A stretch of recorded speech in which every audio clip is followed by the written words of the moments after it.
Why do you guys think that Arteta takes so long to make the subs?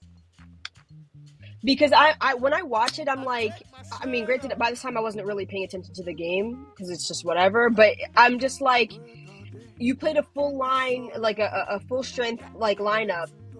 We have a game, an important game in a week or in a few days now. Why are you waiting to the 85th minute to take Saka off? Why are you scratch that? Forget rest. Why are you waiting till so long to put on someone with fresh legs who could actually make a difference like Ethan? That's my question. Use your bench. Ladies and gentlemen, welcome back to the Shirtless Plantain Show, the Arsenal edition. This is your host, Dean, and I am here today with Mitch. What's going on, Mitch? Hi. I'm just, they could not stop talking about horses on NBC today, and so I'm just hoping that Arsenal don't finish below second in a two-horse race. And I'm here with Gabby. What's going on? May 25th can't come soon enough. When is the Champions League final? That's where my mind The is. 31st. The 31st. Okay, May 25th. I can look forward to that. Hopefully, we have more to look forward to after that as well. But let's talk about it. Arsenal won, Bournemouth 2. Bournemouth did the double over Arsenal this season. Fantastic for them. Good for them. Also, fuck them. However, we have to talk about this game because we've made a commitment to the people that listen to this podcast to cover all the Arsenal games. I really regret that commitment. In any event, we have to talk about this game because it happened. We'll start with the lineup like we always do. It was Raya, White, Saliba, Kivior, MLS, Five, Rice, Odegaard, Saka, Trossard, Martinelli. Mitch, any surprises? Probably a bit stronger than expected, considering it's in between the two PSG games. Like the game in between the two Real Madrid games was not a very strong lineup, not nearly as strong as this. So I think that was a little bit of a surprise. But we haven't completely wrapped up like what matters in the Premier League right now. So we got to get all the points we can. But we failed at doing that today, even with a strong lineup. So who fucking cares? Yeah, Gabby, any concern about Julian Timber? I don't think he was even on the bench. No, he was in the stands. They said he got a slight knock in training, but it wasn't anything serious. I would have preferred him to not play anyway. I didn't expect the lineup to be any different than it normally is, though, because Arteta is a psycho. This is true. This is true. On the other side of this equation, since we already brought PSG up and we'll be talking about them in quite some detail a little later on, they heavily rotated away at Strasbourg, who hadn't lost for like 11 straight games or something like that, and they lost. So I guess we have that in common with them, except that they actually rotated. I don't know. I just feel like sometimes it's better for players to keep rhythm. Sometimes it's better for them to rest. And in either event, we'd have no clue what the hell is going on. So I guess we can just move on. And while we're here, Mitch, can you please introduce us to your new friend? Yeah. Yeah, you'll probably hear him chatting on the podcast, but this is Pib. He's a little 8-week-old kitten, and he's so cute, and I love him so much. And if he's chattering on the podcast, it's probably more insightful than us. So, Speak for yourself. I'm smarter than all the pussy on the planet. That is my belief. Take that how you want it, people. It's Trump's America. Anyway, this was not the most interesting game. For those of you that actually got to watch most of it, I guess that would be Mitch. Would you say this game was less or more, from an effort standpoint, from the players? Was it more or less effort than the last Premier League game against whoever the fuck that was? Who was it? Ipswich? I don't even remember. Honestly, I couldn't tell you. I truly couldn't tell you. Let's look I, it up. Yeah, let's do that. um, was that the midweek one? No, it was the Palace one. Was Palace the Oh, yeah, one. last Right, one. right, Palace. right, right, right. And I just didn't watch it Oh, because the like news came out about Five's potential contract extension came out that day, and I'm like, fuck it, Yeah. I'm not watching this while I'm at work. I don't want to give them my time right now. right. So I can't say whether they put in more effort than that, but I actually liked how we played in the first half.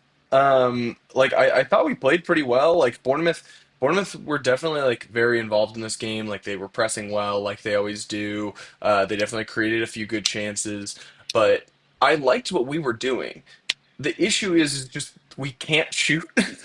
Like I think that was my more so my biggest issue with the second half is like we got in a lot of good positions and like weren't taking shots, which I could have you could pull this audio from 2 years ago. I'm talking about it in after Arsenal dropped points of like, oh, we're not shooting enough.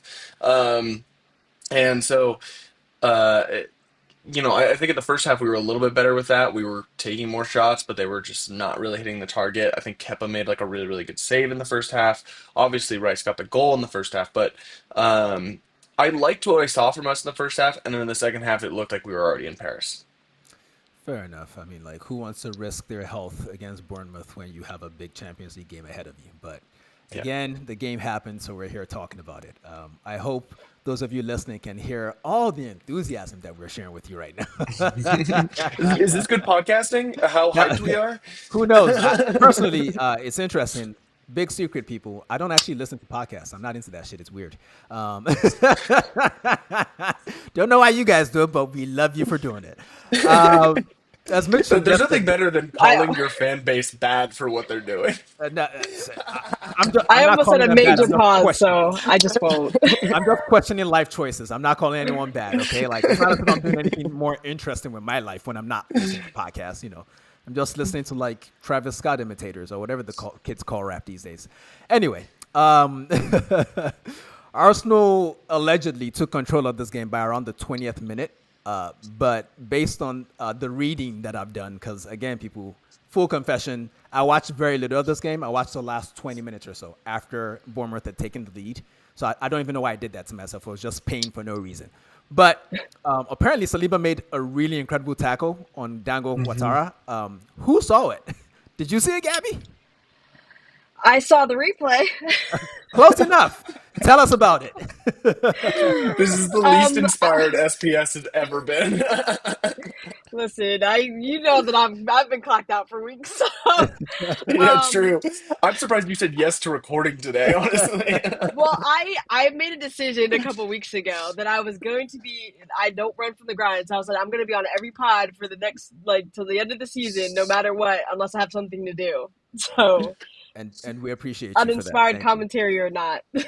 Thank you. um, I just I think that I didn't get a chance to rewatch the highlights if they were up, but I think that the early like first 30 minutes or the first 20 minutes mostly they were keeping us from playing out of the back, and then we started doing weird things back there, and they had like very quick counterattacks. We have the possession most of the time, especially at the Emirates, and then as soon as they get the ball, it's like 1-2 passes and they're in the box, and Saliba comes out of, in my opinion, came out of nowhere and blocked that shot, got a toe on it or something like that, and it was like it was a nice tackle, but can you not, like, can you just not do that, like? Yeah, yeah. Apparently, if he didn't get a toe on it, it was going to be a confirmed penalty. From what I heard, that So credit to him, he does things like that all the time. But the fact that we've mentioned that the first 20 minutes or so of this game was kind of funky begs the question. We could say the exact same thing about the PSG game that we lost. Mitch, are you concerned about this? Do you think it's maybe a trend, or are you content that since Mikel Merino isn't starting, we don't have to worry about that? Yeah, I have no idea. Which is, we're putting as good of a performance in this podcast than Arsenal did. It's what it deserves of just being lackluster. Is it good podcasting for you to ask me a question and I say I don't know? Well, if you don't know, then you don't know. We can move on. It's Yeah, I mean, okay. listen. uh, I truly. I think like we're a better team when Mikel Marino is our striker right now, um, which just shows the place that we're at. Like obviously, like I think one of the biggest gripes I had with the PSG game is that we just missed Kai Havertz. Um, like Kai is someone that I feel like would have made a big difference in that game, in the same way that he did the first game against PSG in the league stage. Um, and so, you know, I like the idea of Trossard as a false nine. It doesn't always work. Like I like the fluidity, but it's not always there. Like I think one of the brightest spots from the first half was our left side looked so good.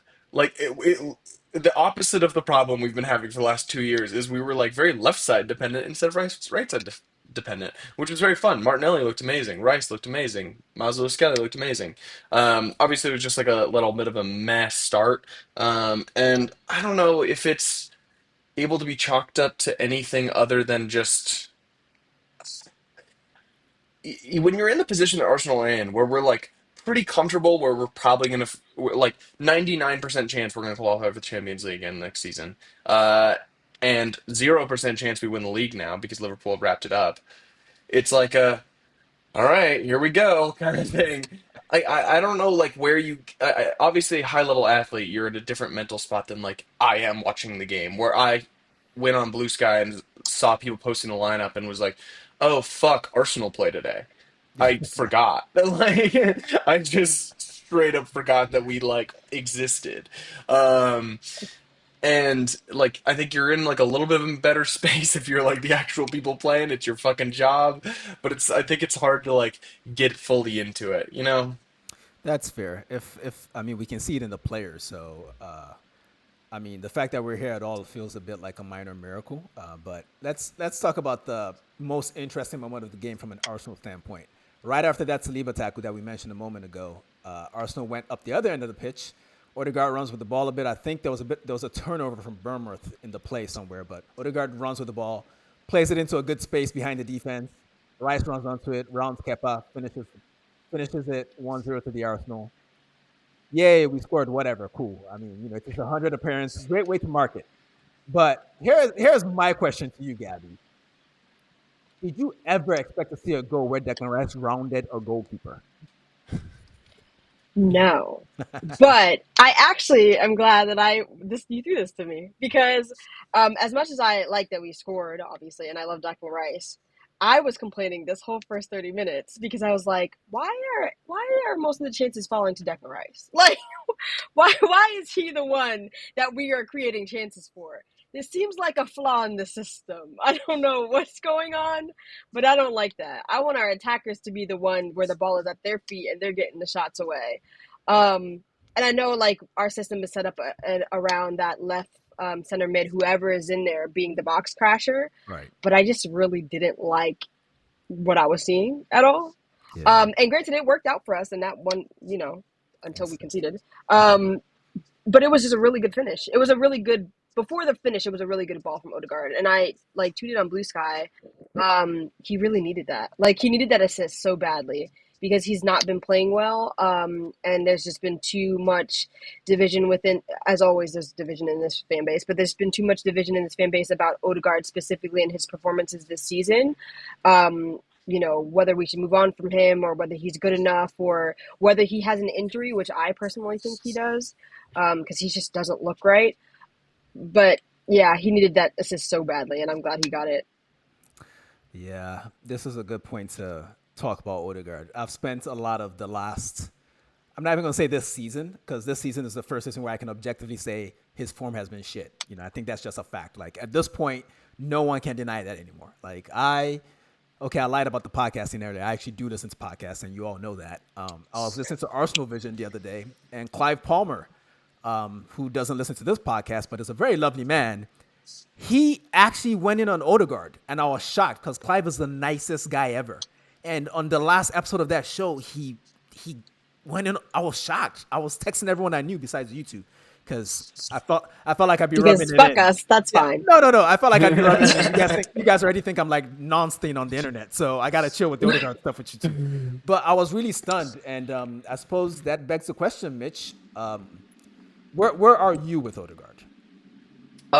Yeah, I mean, nothing that you've said has been incorrect. It's been a bad season for him, without a doubt. And I think I'm in a position where I can speak on this very confidently. As a haver of bad facial hair very frequently, I know when to get rid of it. And it's just when you look in the mirror and decide to get rid of it. And Martin, a man, it's time to look in the mirror. It's time to get rid of I'm looking it. for the man in the mirror. Oh yeah. Yeah. I mean, fair enough. I don't know. There are a variety of reasons why people think he hasn't played well. I mean, I think you don't want to speculate, but it's very clear to me that he's lost a bunch of weight. He just doesn't look right. The ankle thing, from what I've read about those kind of injuries, they kind of linger for a while. Like I often, I think I maybe did this on the last episode of the pod. I kind of compare it to like Steph Curry. We all know who he is. And before he became Steph Curry, he spent like the first 4 seasons of his career battling ankle injuries. Like once you get one big one where you're out for a while, it's kind of hard to really. And the issues with Odegaard's game this season seem a lot like the sort of issues that you would have if your ankle wasn't as stable as it needs to be. And I also thought, interestingly, I don't know if you guys saw the release before the game, a couple hours before the game, they dropped the training video. The Arsenal YouTube channel dropped the training video. And in that video, they showed some gym work and they showed some on-field rondos and some little training. It was like 3 minutes long. There was like a 5-second section where they showed Odegaard doing ankle rehab. So clearly our social media team, they're tapped into the narrative online.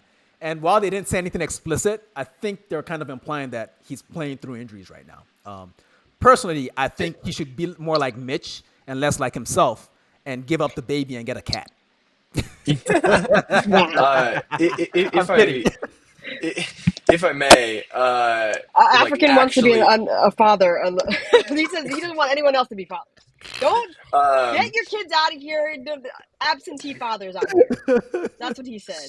Go on, Mitch. um, in actually talking about like how he's been playing, Right. obviously it's been a not great season for him. Not great, Bob. Uh, and for some reason, like I know that Dean is you are very critical of Odegaard, but it's because you know how good he can be. Right. There is a large section of the fan base that dislikes Odegaard just off vibes. I don't really know why. So they were waiting for a season like this of like, yeah, we need to sell him, and it's like that is an insane opinion, just an insane opinion. Like, uh, They should how good was Cole Palmer for Chelsea last year? He was unbelievable. This year, he has not been great. It would be insane if Chelsea sold him this summer. Insane. Would it though? Um, Chelsea is a player What clearing did warehouse. the That's what they do. They yeah? buy and sell. Fuck They're it. they're big. They're big Bournemouth. I mean, big Brent. No, what's the Brighton? That's what they are. That's the business model. That's literally what Bowley said. We like what Brighton does. We're just doing it at a higher level. So it wouldn't be that crazy uh, to me. I think that it would be insane to move on from someone like Odegaard. I think that, you know, I think it's brutal to see a player of his level not play well. And I think it's even worse to see fans turn on him so quickly of like, yeah, it's not been a great season. It's been predictable that this would happen. Like the fact that I could like see the reason I've been so defensive of Odegaard this entire season, despite the fact that he hasn't played great, has been that like I've seen people get on him for less. So like it frustrates me to see like, oh, we should strip him of the captaincy or we should sell him when he's just not in great form for an entire season. Like I know that like he has a summer to rest and heal that injury, then he'll be back to his best next season. Because we know how good Martin Odegaard is. Like for the last two, it's not like he just had a good season last year. He's been playing consistently well for Arsenal for 2 years, and he didn't become a bad player because he had a baby. Like that didn't happen. Um, That's just an so agenda that Dean I'm wants to not run. I'm not worried about his long term outlook. But yeah, it's not been a great season from him. All I'm saying on the baby thing is that he was good before there was a baby. That's all. Like, remember? I mean, you guys are a little young, but Jay-Z used to be a very good rapper. You know when he stopped being a good rapper? When he married Beyonce. But we can talk about that on a different podcast. Oh Gabby, my where are you god. on Odegaard? Yeah, check out the Um. SPS hip hop podcast coming soon. Hell yeah. I mean, if people want to get down, I'm down. Let's do it. Um. My opinion on Odegaard is that people are stupid. So, I agree that he's had a terrible season. I think he's had a terrible season. But by his standards, this is a terrible season. These are for some people's standards, this is an okay season.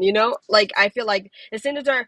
Listen, for some people, I'm not gonna say who it is, but for some people, this might be an okay season. I just think that his standards are so high that since we know the heights that he can reach, it's disappointing that he's not progressed this season, especially compounded by the fact that we haven't won anything yet.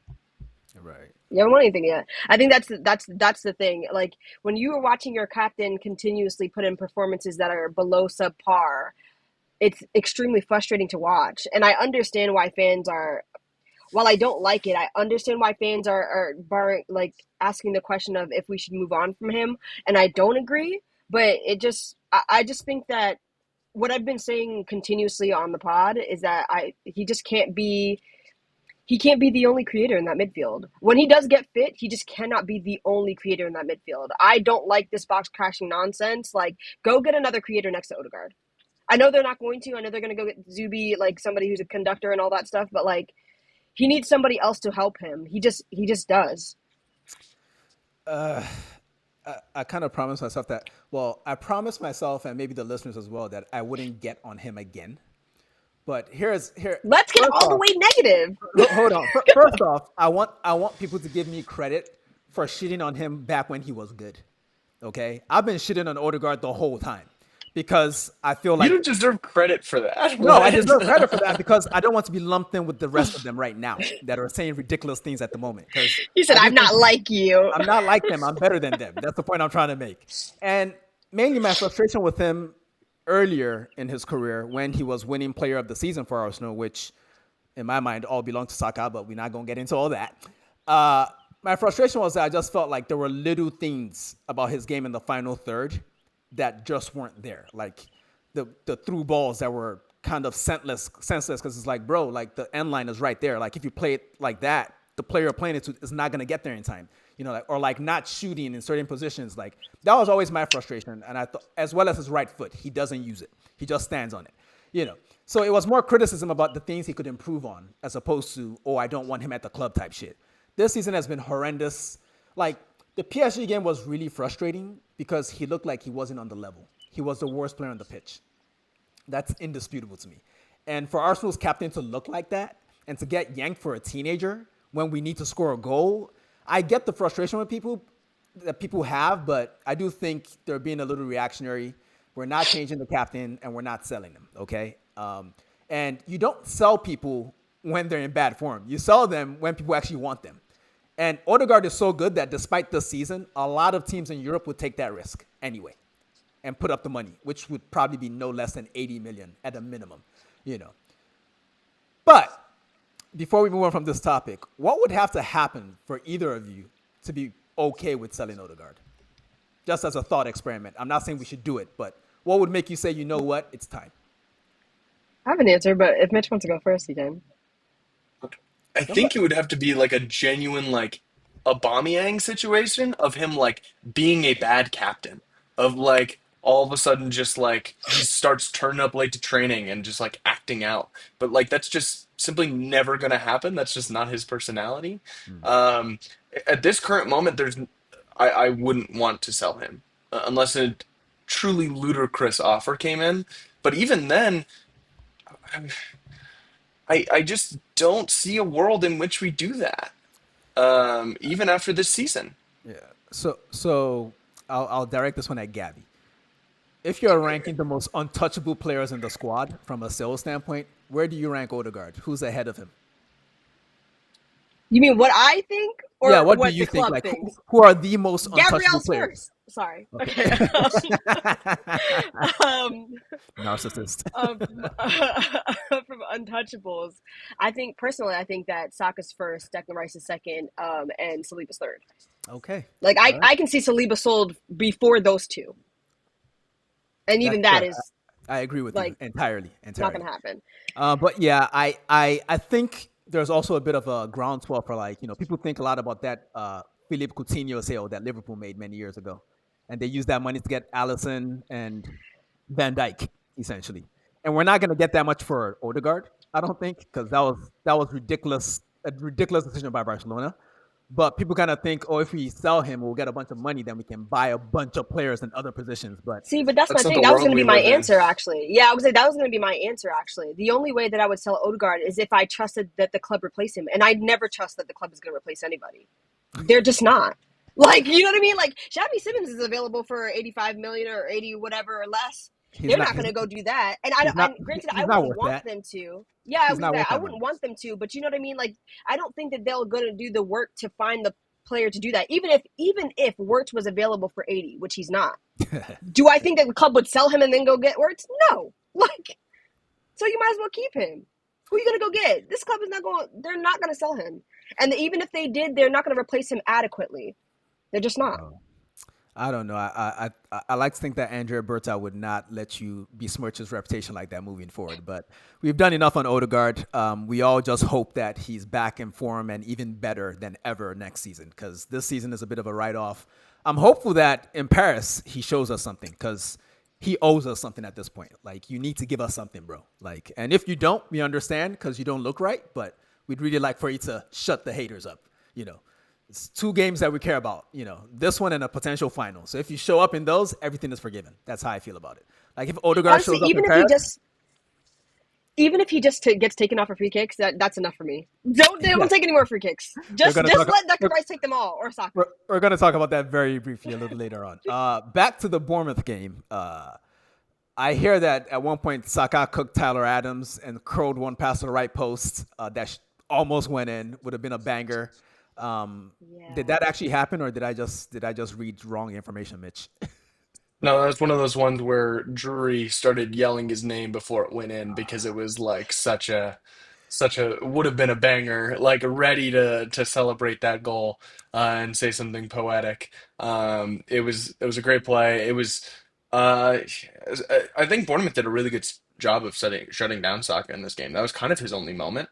Um, he didn't really get all that many opportunities. He actually had more header opportunities than anything because we are really insistent on crossing, despite the fact that we have no height in the box, especially when Marino's not playing. So Saka had two headers in this game. Both of them very weakly went to, well, one of them weakly went to Kepa. The other one got knocked right to Rice, who was offsides. So it was a interesting game from him. Yeah, he's never going to be good at headers until he gets a different haircut, but that's a discussion for another day. Trust me, these things matter. These things matter. Okay. Okay, let's talk about the bad stuff. David Yeah, Raya we're gonna passing. gloss over a Maslow Skelly pass to Saka for that chance, I didn't watch the game. I admitted that. so, bro. so feel free to add more to that if you like, Gabby. Please. No, I'm sorry. the chance was like whatever. I mean, granted, I think he probably should at least put it on target, but I forgive him for that. But the actual pass from Maslow Skelly, like the punch into his feet to even get into the box and actually take the shot, was so good. It reminded me of the pass that he made to Martinelli. It wasn't into feet like at PSG. I mean, against PSG, but like he's just so good, man. He's just so good. He's like the only highlight of the rest of the season so far. Don't worry. Ethan is coming. There's a moment. Don't worry about it. Don't worry about it. Don't worry about it. All right. David Raya, his passing lately, and especially in this game, even the little 20 minutes I watched, I cursed at him a couple times. Like, what the fuck are you doing, bro? Like, are we worried about him? I don't know if I'm worried about him, but Johan Garcia got him shook. Yeah, he's talking about doing swapping goalkeepers for different games next season. Arteta's about to do some madness. I mean, I suppose it makes sense though. We basically went through an entire season without a real backup, because I think I saw Neto once in a dead ringer Champions League game, and he was fucking terrible. He did some terrible. I forget exactly what he did, but it was terrible in Almost that got a game. red card in that game. Yeah, I think it was like so far off his line, then he tried to make a save outside the box or some shit like that. Like, Outside the box. yeah, That was so the craziest thing I've ever seen. yeah, so Joan Garcia, welcome to the Emirates. If you're coming, we'd like to have you here for real, because we need a back goalkeeper. But yeah, his passing—that's one of the features of his game that's supposed to differentiate him from a lot of the other players, and I just think it's been a little iffy lately. And in this game, I just was not impressed. Period. But hopefully, he fixes up before Paris. I Yep. just think this. Oh, if you want to go match. Nope, all I had was to say was yep. I just think this thing. There's this thing at the back that I've noticed recently where, for some reason, the people at the back, like in our back line and our goalkeeper, will be the people to like try to up the urgency. Miles Skelly does it. Kivior did it the other day by running into midfield and trying to get the ball forward. And I think that the passing for Raya recently, he's like let me get the ball out so you guys can do what you need to do. Um, and the chances that not necessarily chances that have been coming from them, but it's more like the misreading of the field, the pitch is just like I need you to like you seem unsettled like in your heart. Like I need you to relax. It's not Calm like down a bit. panic Yeah. stations yet. You know what I mean? Yeah, Just yeah, I get the sense that it's a function of the fact that we don't have, or for a while there, we didn't have forwards, and we're still kind of using Marino as our main forward. So there was a bit of a, in my mind, or to my eyes, an emphasis on playing faster when the goalkeeper had the ball to just get it out quickly. And sometimes it's too quick. Sometimes it's just not there. Sometimes you just need to give it to Saliba and go back in your goal. But again, hopefully he's fine by Paris. Let's not dwell on this too much. Okay, now we get to the real horror. 67th minute. Bournemouth's equalizer. Long throw from Semenyo. Good long flat throw. Very Rory Delap for those of a certain vintage. And Hoyson hits a looping header. It goes past Raya and it's 1-1. Mitch, what could we have done better there? And why is everyone's first attempt on target going into our net this season? What the hell, man? Yeah, it's just it's what Gabby's going to say of just like, saw this coming a mile away. Uh, I mean, we didn't score our chances, and I knew they were going to score the first time they had a shot at goal. It didn't happen the way it normally does, which is just a fast break or something like that. But I don't know what the hell's going on. Like we're such a good set piece team. Are we too good at like in our set pieces that like when we're practicing them, are we too good at scoring them in training to where we're just like we don't know what we're doing on defense on them because we're terrible at defending set pieces. Okay, Like so it's not a strength for us. are you saying we need to sell Nicolas Jover? No, Oh, okay. But because you would be interpreting my comments as being a reactionary fan of which I've never been. you should try it sometime. It's great. But yeah, long throws are sick. Chaos happens. It's how a team like Bournemouth gets a win away at the Emirates. Like that's how you win. Is making chaos happen. That's exactly what happened. You have your big fucking giraffe in there, and he scores a goal. That's how it goes. I wouldn't mind that giraffe at the Emirates. Gabby, how you feel about Dean Hoyson? bring him. I don't really care. I mean, ain't my money because Well, I'm not well, gonna Any get my everything that money. I well, want. well. So If it means your boy Kivior has to go, are you okay with that? I'm okay with that. I mean, Okay. I love Kiwi. I think he's done what he needs to do this season. I mean, he showed that he can play against Real Madrid. So if you sell him now, fair enough. Sell him on a high. Go Sell him on play a high. somewhere where you are a starting center back. Okay, let's Fair talk enough. about something that'll make you a little less happy. We don't hold leads anymore. It's one thing to concede a goal. It's a whole other thing to have the game state in your favor and not hold the lead. Like I think we've dropped something like 18 points from leading positions now. The first I want to say 9 to 11 of those, no pun intended, were probably due to PGML shenanigans. But they've stopped enforcing some dumbass rules for a while now, and we're still doing dumbass shit and letting people get back into games. Do you have any thoughts on why that's the case? Honestly, I have no idea. I think it's that age old thing that people say where you're like you're most fragile or you're most at risk for conceding right after you score. And I feel like that's so weird. I don't know why that is, and it technically didn't happen in this game. We didn't concede right after we scored. We conceded in the second half, but it's just a very weird trend that's been happening this season. And I think what do we have now? Like 13 draws or something like that. That's wild. Is it like 12 or 13 draws, and almost all of them, I think like seven of them, we were leading, which is crazy. And I'm Yikes. just like, what? What goes through you? Like, do you guys think that like once you score, then you can just like sit off and do nothing? Like, you should put teams to the sword. I don't know what's going on. I don't know if it's a mental thing. Like they're switched off. Like they think they're like they say about Van Dyke defending by aura or something, whatever. Like you guys need to like switch back on. The It's game's not done.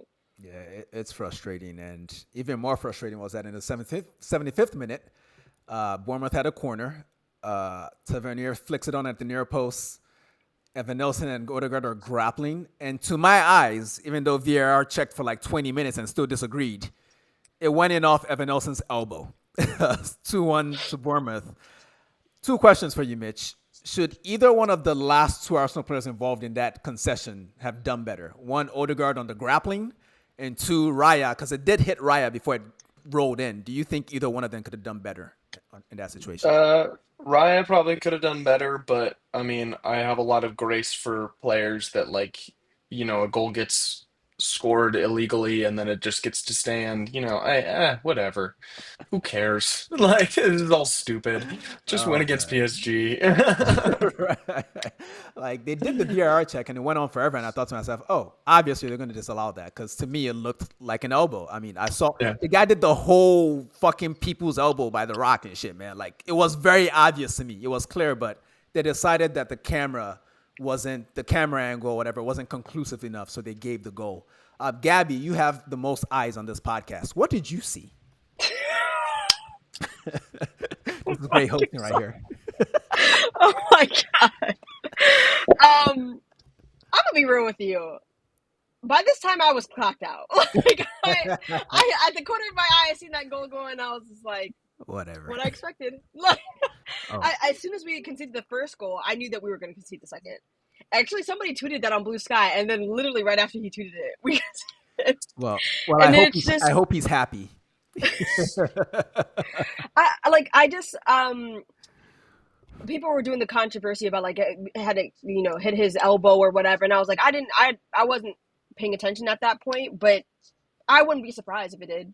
And it went in, and they just them calling it unconclusive is the thing that frustrates me because I'm just like, you watched it like a million times, you guys slow it down, and you still give it. If you're not sure, then take it away then, because when we can score goals like that, you guys are like, oh, it's not conclusive, so we're just gonna wipe the shit away. Whatever, like I guess Yeah, I remember a goal away at Villa Park that fucking Kai Havertz Villa, scored that got disallowed. That was yeah. very similar to this one, He had two in my fucking eyes. arms and shit, but sure, whatever. It's Arsenal, so you can just take it away. Hey, you You know know. what? To be fair, Arteta got spicy with the refs in his last press conference before the game. He had said some stuff about He how sure it would did. be nice if next season we can just keep the same rules throughout. We can't have one set of rules for the first 15 games and another set of rules for he said all that. So when this happened, in my heart, I knew they weren't reversing that goal. I was like, I they have an opportunity to fuck us, and they will fuck us hard. So Funny for you to say that because when I saw the quotes on Twitter, I said, "This is going to come back to bite us yeah, this season specifically." I was like, we're paying for that. They're like, we're not done with you yet. Like Liverpool won, but we're not done with you yet. Now, we're gonna have the Liverpool fan referee this game. Then we're gonna give a fucking fake VAR goal against you.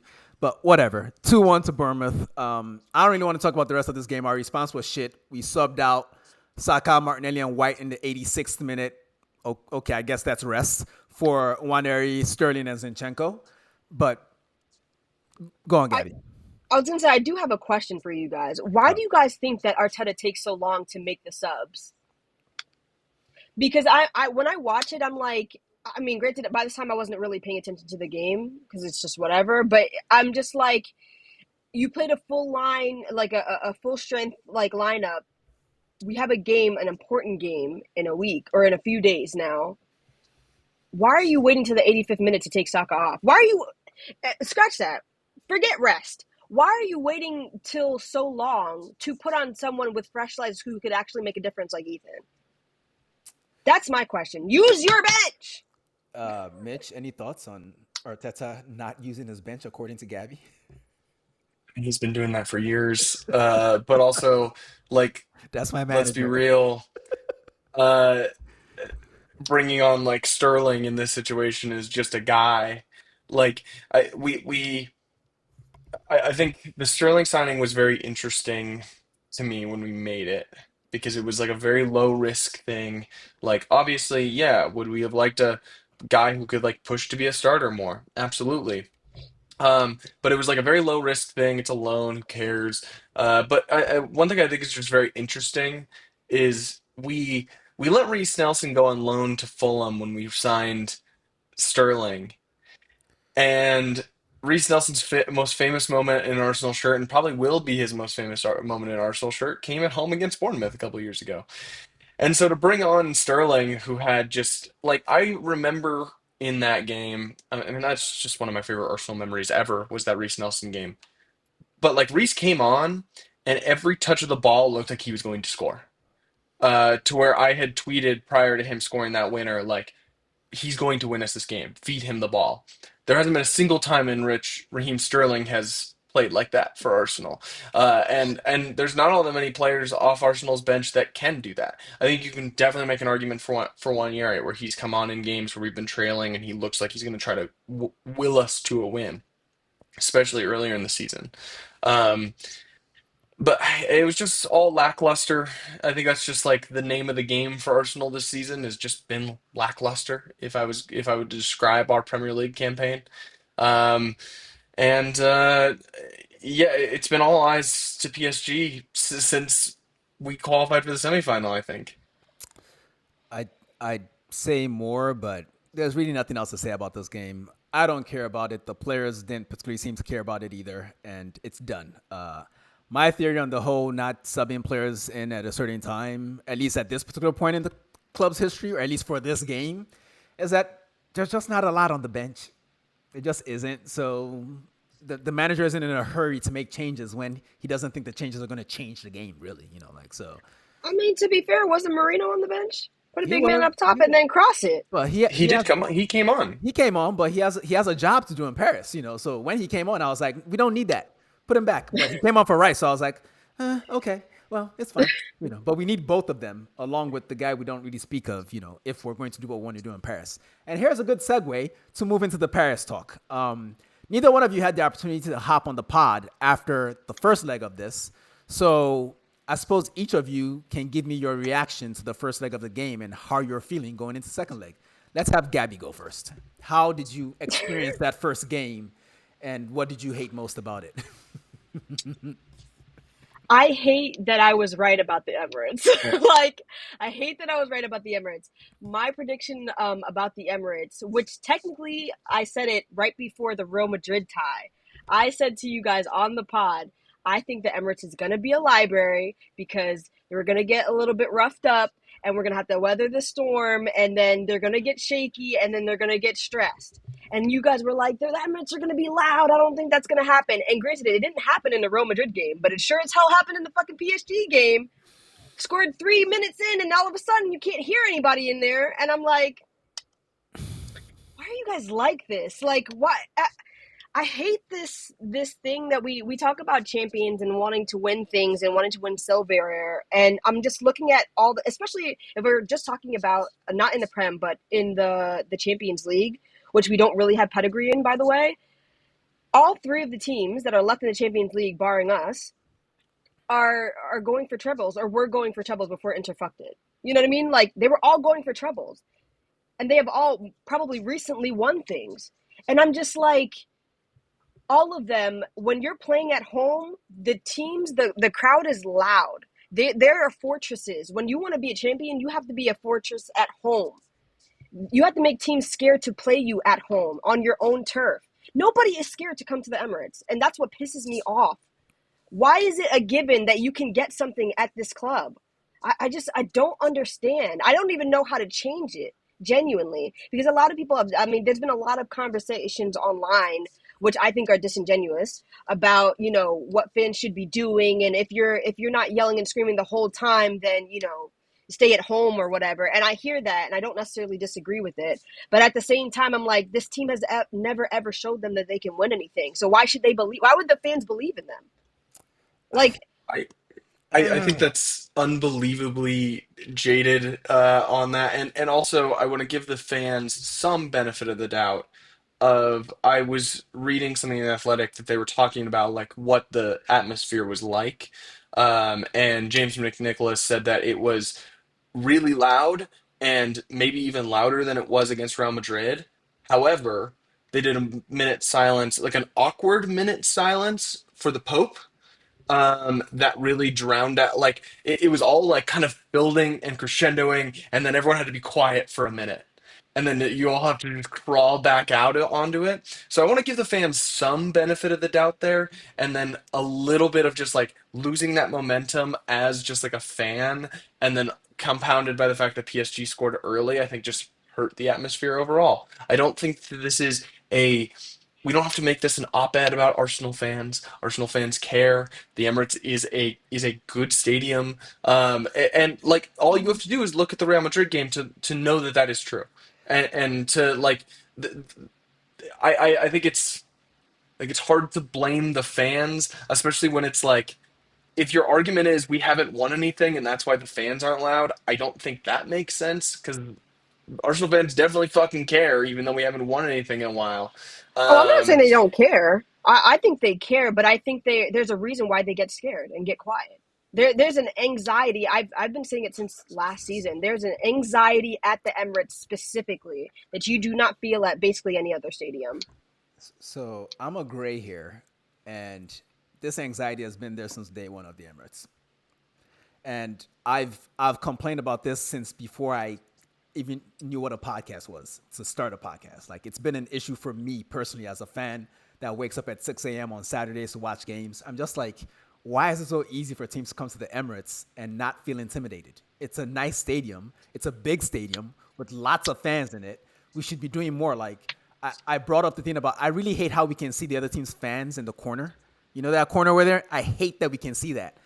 At, when we went to the Bernabeu, Arsenal's fans didn't show up on TV unless we saw them behind the net. They looked like they were in jail up in the rafters, like Sting in the rafters and shit. I feel like that's how that would be one way to start improving the atmosphere at the Emirates. But at this point, I'm so frustrated with the Emirates that one, I feel as if this team in particular just plays better away from home. Like I trust them more away from home. I feel like they get that whole especially when Gabriel around, they really just like buckle down and play really well away from home. And I'm at the point where just because of how important Arsenal is in my life, I'm probably gonna take a future spouse to the Emirates at some point, and maybe if I reproduce, odds of that are. But if I do that, I would want Both of my you to assume you don't already have some spawn out there, but yeah both of me to assume someone will let me get them pregnant. But if I do that, I would love for my family to the Emirates someday. But outside of that, personally, I don't really plan to go back by myself anymore. Like watching the PSG game finally broke something for me. I'm just done with being at that stadium. I don't want to go there anymore. Like I just feel like it's a bunch of soft ass people. It's like the Emirates fan base reminds me of the way Odegaard has played this season. It's just soft people who cannot stand any fucking obstacles. Like the Real Madrid game, they showed up for that because at no point in that time were we ever in real threat. Like Mbappe pulled up on the goalkeeper one time and took a bad shot that Raya saved, and that was it. Otherwise, it was all happy-go-lucky, jolly moments, Declan Rice free kicks. And yes, it was a cauldron. It was great. Well, yeah, because nothing bad happened. The minute anything bad happens at the Emirates, a misplaced pass, a missed chance, you just hear them. Their hearts are in their fucking buttholes. It's just lame. It's just really lame. And among the big teams in England, we have by far the least intimidating atmosphere at our stadium. There's a reason why Arteta is always talking about bring your boots and do this, and they put out all these videos because they know it. There are clubs where they don't have to do that. Liverpool fans don't have to be encouraged to yell via fucking social Newcastle media sure because don't. Newcastle against PSG, they were cheering every tackle, but the middle class people in London are too good to do it, So I'm good. I'm good on the Emirates. Like the next time I see Arsenal play in Europe, it's gonna be in Europe, not at the Emirates. That's for damn sure. I'm done with the Emirates personally. But let's talk about the second leg in Paris. How are you guys? Is there a confidence? Because I feel as if Arsenal played well enough in the first leg, even though we didn't get the goal we needed or the goals we would have liked, to feel confident going to Paris. Mitch, you go first on that one. How are you feeling? What are you thinking about a result? And how do you think we will avoid the first 20-minute bullshit that we did against them in the first leg? Yeah, we're going into this at a disadvantage because we're down 1-0, but there's nothing in me that says that we can't do it. We can absolutely come away with that with from Paris with a win. And I believe that we can. I The way that we played the Burnabout gives me a lot of hope in how we handle the kinds of hostile environments that like it's going to be in Paris. Um, and I think that we have. we've been putting so many eggs in this basket. The team knows they have to do it, and I think they will. Gabby, how would you react to us? Like I hope this doesn't happen, but say we go down to goal in Paris. Would you think in that moment, early, like say like the first game, say within 5 minutes we go down again? Do you think this team has the fortitude to pull that out? No, I shouldn't have I asked her don't. I this. actually don't. She's such a You coward. know what it is? I no, you know what it is? So I was on the Shades of Blue network the other day. Shout out to them. But where they asked me for a Boo! Fuck prediction them for niggas. this game. They Fuck asked City me for a fans. Don't prediction for this care. game, and I said I don't have a prediction for this game because quite literally I think anything can happen in this game.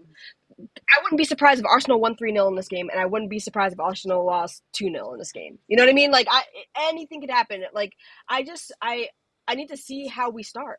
I need to see how we start. Like how are you guys going into this game? Because recently we've been doing a lot of talking. Like Marino said after the last game, after the PSG game, like we're gonna go and win it. Like so if you're gonna say that, if you're gonna say that out loud in the interview, then I expect you to play like it. You know what I mean? Like hit the ground running. Now, granted, will you put the ball into the back of the net? I don't know. Like, will we have another game where we are creating a bunch of chances but not hitting it, like not scoring? We'll see. I don't know. But Well, like let me ask you a anything could different happen question, in this Gabby. game. Well, let me ask you a different question. Did you see anything in the first leg that makes you feel Arsenal can't play with these dudes, with PSG? No. I think we're well matched to PSG, which is why I said anything can happen. I think at the end of the day, it's going to be about taking your chances, as it always is. I mean, you can bully them all over the field, but at the end of the day, if they get one shot and one goal, it'll be over. In my opinion, it'll just be over. So you have to take your chances. Fair enough. I'm far more optimistic and confident in this team's fortitude, I feel like, especially with Declan Rice moving back to his position. Like Declan Rice being close to Vitinha, it's not gonna be fun for that little motherfucker. I'll tell you that much. Like in the last game, he was getting chased around by a slower man in Mikel Merino and occasionally a potentially ankleless man, boneless ankle Odegaard in that game. So he was doing his little pirouettes. Everything was cute. When Declan Rice gets on that motherfucker's ass, it's over for these guys. That's just where I'm at with it. I was confident before the first leg. Not surprised by the result, but I was confident, and I appreciate the fact that Arsenal, despite the result, managed to create more XG than PSG did in that game. And while I'm more of an eye test guy than a stats guy. I just felt like if I was an Arsenal player in that game, at the end of the game, despite the result, I would have been talking exactly like Marino did. Because by the end of the game, I felt like Arsenal, if the game kept going, Arsenal would have gotten something out of it. So I think that should give them enough confidence to go over there. And honestly, like you look at Mikel in the interview afterwards, he seemed for a guy that just lost the first leg of a Champions League semifinal, he seemed very optimistic. And I know that's what you're supposed to do, but I really feel like he believed it. He sold me on it. So I'm very, very confident that Arsenal can do this. So I mean, I will say because I've been talking about this with a friend of mine that I think that there's It's no Jess. other That's the friend of hers. team. It's Jess. It's always Jess. There's no other team that I think, especially that's left over. There's no other team that you can talk about in Europe. Well, where they go down 1-0 in the first leg, and it's not all to play for, but Arsenal. And I think that's the most frustrating part. I feel like that's the commentary you're kind of getting from online people and from the commentary, like people in the booth, which I don't like. I was like, if it was Barcelona that went down 1-0 to Inter Milan, we wouldn't be talking like this. It would be all to play for when they go into the second leg. But because it's Arsenal, it's like, we'll see how they do. And I hate that. I wish we could change that. So I would love for us to win and get to the final and then see what happens. I'm. It's weird. Despite all the narratives, I'm just supremely confident that Arsenal can do this. I mean, it's all we have left. So I see no reason to feel otherwise. Like, what do I gain from that? Like, embrace delusion, people. Fuck it. Until those 90 minutes or 120 minutes or 120 minutes plus penalties are over, God it's all forbid. like Donkey Kong, man. I'm so confident. Like, Mitch, which Arsenal player is scoring a hat trick in Paris? Kyle motherfucking Saka. Provided the refs don't make every little touch he makes on Nuno That Mendes was a foul. crazy. That That's was fucking crazy. like as a general point, I'm so tired of that foul. Like all the rule makers and refs need to get together across cultures. It's something all refs share, where a defender is facing his own goal and an attacker is running up on him, and he just goes over, and they give him the free kick to The start the game over linesman the other was way. It's right next to ridiculous, him. He went ass up on the ground, bro. and they were like, "Yeah, that's a foul." Yeah, the funniest part was the linesman waving his flag and doing this, like signaling to the ref that he pulled him. He doesn't pull him at all. It's not visible on any of the replays. And on top of that, when Sakai gets the ball, Nuno Mendes tries to trip him because he knows he's fucked up. But that's neither here nor there. Hopefully, we have a much better ref in the game in Paris. I just think we're gonna do it. I'm deluded, and I refuse to consider a future where that does not happen. So up the Arsenal. Anything else, folks? Champions League or bust at this point. It's looking long. Hey man, like look at it this way, Gabby. There are a lot of fans of other teams that would love to be in our position, no matter what the fuck they're telling themselves, or no matter what jokes they're cracking on the internet. Like people are talking about winning a trophy in the Europa League, and certain teams that are in 13th or 14th place or 18th. I don't know where the fuck they are because I don't look that far down the table because I'm an adult with a team that's actually good. But no team winning a trophy or achieving some other minor whatever. Actually, Mitch, you take it away. Yeah, it's kind of a similar thing. Don't My message to other fans would be to not spend time in the darkest timeline. I had I had friends on Blue Sky today talking to me about we're not going to qualify for the Champions League and Spurs are going to win the Europa League and they're going to be in the Champions League. Don't live in that timeline. There are Just people who simply think we're gonna choose drop out of top 4 or 5. Choose, Let's be simply serious. choose not to live in that world because it's not a real world. If you want to live in that world and be miserable, be miserable. My encouragement to all of you is to not be miserable. And it would sure be helpful if Arsenal made a Champions League final. So let's hope we do that. Yeah. And like put it this way, like there's no point in catastrophizing about something that hasn't happened yet. Because guess what? 100%. If it were to happen, then at that point you can be as sad as you want to be.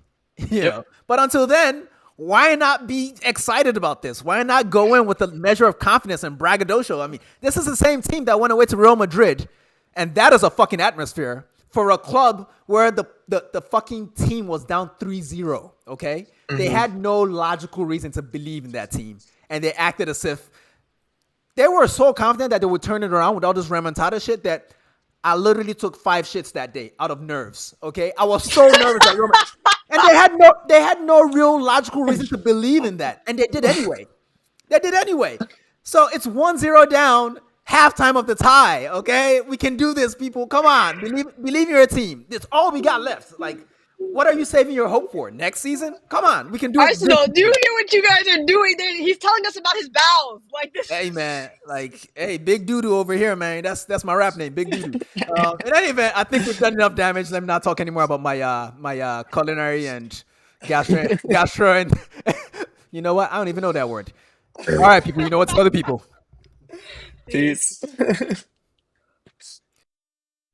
Hey folks, this is Deen from the Shirtless Plantain Show. Don't forget to subscribe, comment, and follow us on all our socials. You can see them right beneath our recordings in every video. Thanks again, and see you on the next one.